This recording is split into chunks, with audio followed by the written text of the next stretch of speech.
आज हम बात कर रहे हैं कक्षा 8 चैप्टर 3 घात एवं घातांक प्रश्नावली 3.1 क्वेश्चन नंबर 1।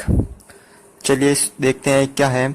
निम्न को सरल कीजिए। जो आपको दे रखा है इनको आपको क्या करना है, सरल करना है। तो देखिए 2/7 उसकी घात 3 है इंटू 1/2 उसकी घात 3 है। आधार समान नहीं है तो इसको हम डायरेक्ट सरल कर देते हैं। यानी 2/7 कितनी बार है, 3 बार है। तो इसको हम लिख देते हैं 2/7 इंटू 2/7 इंटू 2/7 इंटू 1/2 को 3 बार भी लिख देंगे 1/2 इंटू 1/2 इंटू 1/2, क्योंकि दोनों की घात कितनी है, 3 है। तो देखिए ये 2 से ये 2, ये 2 से ये 2 और ये 2 से ये 2। ऊपर बचा है 1 और नीचे बचे हैं 7 इंटू 7 इंटू 7 बराबर 1/7 को 3 बार गुणा किया, यानी 7 तो 7 49, 49 को 7 से किया 343। तो जो इसका आंसर प्राप्त हुआ 1/343। ये क्वेश्चन देखिए 4/5 उसकी घात 4 है और 5/4 और उसकी घात 2 है। आधार अलग अलग है तो इसको भी हम डायरेक्ट सरल करते हैं। 4/5 कितनी बार है, 4 बार। 4/5 इंटू 4/5 इंटू 4/5 इंटू 4/5 और 5/4 कितनी बार है, 2 बार है। तो 5/4 इंटू 5/4।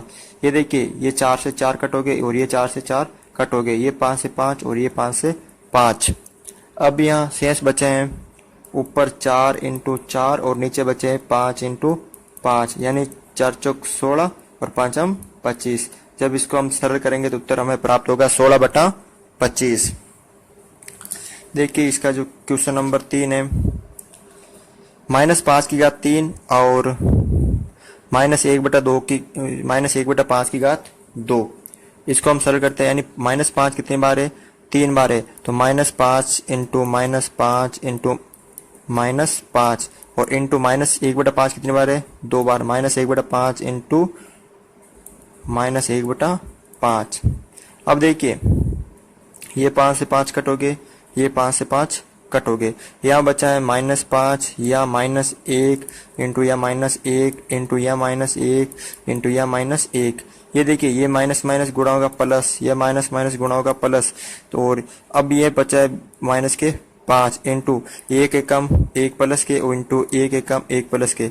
अब ये 2 प्लस प्लस के तो प्लस के होंगे तो 1 एकम 1 और माइनस के 5 इंटू 1, यानी 5 किसके बचेंगे, माइनस के।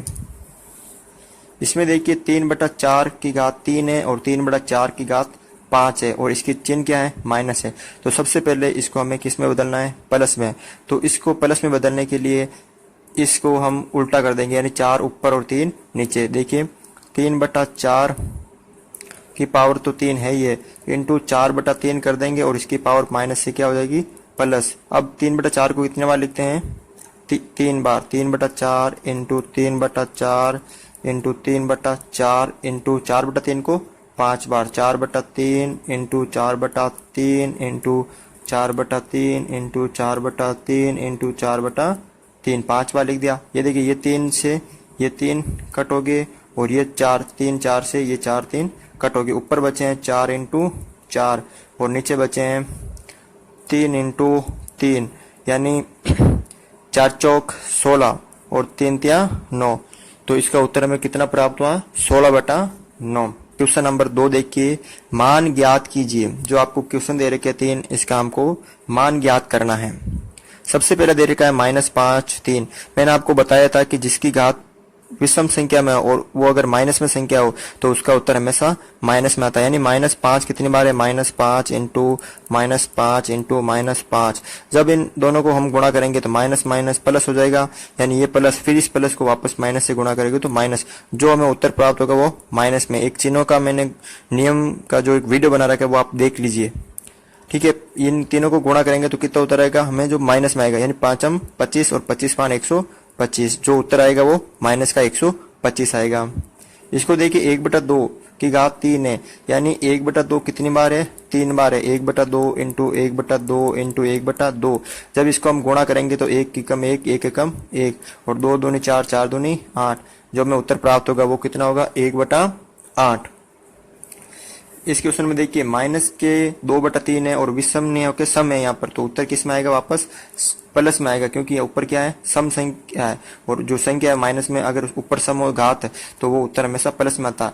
यानी 2/3 कितनी बार है, माइनस के कर देते हैं इसको सरल, 4 बार है माइनस के 2/3 इंटू माइनस के 2/3 इंटू माइनस के 2/3। देखिए माइनस माइनस प्लस और माइनस माइनस प्लस और प्लस प्लस हो जाएंगे प्लस, 2 दूनी 4, 4 दूनी 8, 8 दूनी 16, फिर 3 तिया 9, 9 ती सॉरी यहाँ 3 है, 3 तिया 9, 9 ती 27, और 27 को मैंने 3 से किया, 27 तिया 81। जो हमें आंसर प्राप्त होगा वो 16/81। तो इस तरह हम इस प्रश्न को सरल कर सकते हैं। प्रश्न नंबर 3, अभाज्य गुणनखंड की सहायता से घातांक रूप में परिवर्तित कीजिए। जो आपको संख्या दे रखी है उसको आपको अभाज्य गुणनखंड करके उनको घातांक के रूप में परिवर्तित करना है। तो देखिए सबसे पहले 1/64, तो 1 का गुणनखंड 1, तो 64 का हम अभाज्य गुणनखंड करते हैं। सबसे पहले 64 में 2 का भाग दिया 32 बार जाता है, फिर 2 का दिया 16 बार जाता है, फिर 2 का दिया 8 बार जाता है, फिर 2 का दिया 4 बार जाता है, फिर 2 का दिया 2 बार जाता है, फिर 2 का दिया 1 बार। यानी 2 को कितनी बार लिख सकते हैं, यानी 64 को हम लिख सकते हैं 1 2 3 4 5 6, यानी 64 को हम लिख सकते हैं 2 की घात 6, यानी 1/2 की पावर 6, यही इसका घातांक रूप में हो जाएगा। यानी 1/2 की घात 6, यही इसका आंसर होगा। ये संख्या देखिए 16/125, तो इन दोनों का हमें अभाज्य गुणनखंड करना है। सबसे पहले 16 का करता हूं मैं, 2 का भाग दिया 8 बार, फिर 2 का दिया 4 बार, फिर 2 का दिया 2 बार, फिर 2 का दिया 1 बार, यानी 16 का लिख सकते हैं हम 2 की घात 4। अब यहाँ देखिए 125 है, तो 125 का भी मैं अभाज्य गुणनखंड करता हूँ। सबसे पहले 5 का भाग दिया, 5 दूनी 10 और ये 5 25, फिर मैंने इसमें 5 का भाग दिया 5 बार, फिर इसके अंदर मैंने 5 का भाग दिया 1 बार, यानी मैं 125 को लिख सकता हूँ 5 की घात 3। जहाँ 125 है वहाँ 5 की घात 3, और जहाँ 16 है वहाँ 2 की घात 4, यानी 16 ऊपर है तो 2 की घात ऊपर 4 ऊपर, और 125 है वहाँ 5 की घात 3। तो इस तरह हम इस संख्या को घात के रूप में इस प्रकार लिख सकते हैं। यही हमारा आंसर है। ये क्वेश्चन देखिए माइनस, यानी ये पूरी संख्या किसमें है, माइनस में, यानी जो उत्तर आएगा वो भी माइनस में आएगा। अब देखिए 8 को हम क्या लिख सकते हैं, यानी ये 8 छोड़ो, यहाँ पर ये 8 को हम लिख सकते हैं 1 2 3, यानी 8 को हम लिख सकते हैं 2 की घात 3। अब हम 27 का भी कर देते हैं अभाज्य गुणनखंड। 27 2 का भाग नहीं जाता, 3 का जाता है, नमत्या 27, फिर 3 का दिया 3 बार, फिर 3 का दिया 1 बार। तो इस तरह हम 3 इंटू 3 इंटू 3 यानी 3 की पावर 3 लिख सकते हैं, और 8 को 2 की घात 3। तो देखिए यहाँ पर 8 को तो लिख सकते हैं 2 की पावर 3, और 27 को लिख सकते हैं 3 की पावर 3, या आप या ऐसे कर सकते हैं माइनस के हैं 2/3, और इस पूरे के लिख सकते हैं आप 3 पावर कर सकते हैं, यानी 2 की पावर भी 3 है और 3 की पावर भी 3 है। यही हमारा आंसर है। ये क्वेश्चन देखिए माइनस के 1/8 जो आएगा वो माइनस में आएगा, यानी 1 और 8 को हम क्या लिख सकते हैं, इस वीडियो देखा आपने, 8 को हम लिख सकते हैं 2 की पावर 3। तो हम देखें यहाँ पर लिख सकते हैं कि 1/2 की पावर 3, यही हमारा आंसर होगा। ये देखिए माइनस के 25/49, यानी माइनस के 25/49, तो हम 25 को और 49 का क्या करते हैं, अभाज्य गुणनखंड करते हैं।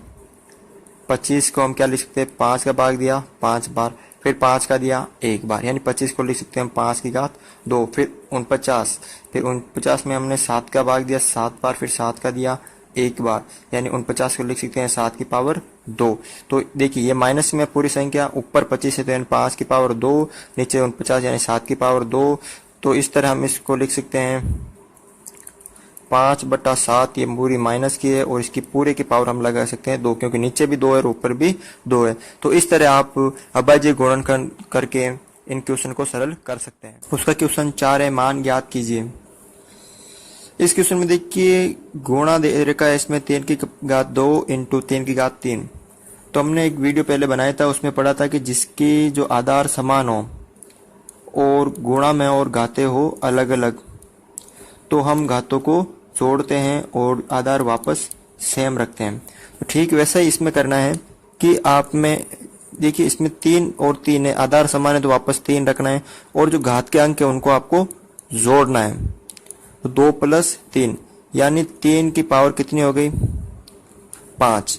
अब आप 3 5 बार लिखेंगे, 3 इंटू 3 इंटू 3 इंटू 3 इंटू 3। अब आप इनको आपस में क्या करेंगे, गुणा करेंगे। तो 3 को 3 से किया तो 9, 9 को 3 से किया तो 27, और 27 को 3 से किया तो 81, और 81 को 3 से किया तो 243। तो इसका आंसर कितना आया, 243। इस क्वेश्चन में देखिए आप 1/2 की पावर 2, 1/2 की पावर 3, आधार समान है, घातें अलग अलग है, तो हम घाते को जो घात के अंक है उनको हम जोड़ देते हैं। तो 1/2 प्लस 2 प्लस 3, यानी जो उत्तर है वो होगा 1/2, और उसकी पावर कितनी होगी 5, यानी 1/2 कितना है 5 बार है। तो 1/2 इंटू 1/2 इंटू 1/2 इंटू 1/2 इंटू 1/2। अब इनको हम सरल करते हैं, ऊपर तो आएगा 1, नीचे आएगा 2 दूनी 4, 4 दूनी 8, 8 दूनी 16, 16 दूना 32, तो 1/32। जब इनको सरल करेंगे इस क्वेश्चन को तो 1/32 आंसर आएगा। इसमें देखिए 3/2 और 3/2 आधार समान है, तो हम घातों को जोड़ देते हैं, जो घात के अंक है उनको हम जोड़ देते हैं। 3/2 और घात हो जाएगी 2 प्लस 3, यानी 3/2 और घात हो जाएगी 5, यानी 3/2 कितनी बार है अब 5 बार, यानी 3/2 इंटू 3/2 इंटू 3/2 इंटू 3/2 इंटू 3/2। जब इनको हम सरल करेंगे, यानी 3 को हम 5 बार गुणा करते हैं तो कितना आया 243, और 2 को जब हमने 5 बार गुणा किया तो कितना आया 32, तो 243/32।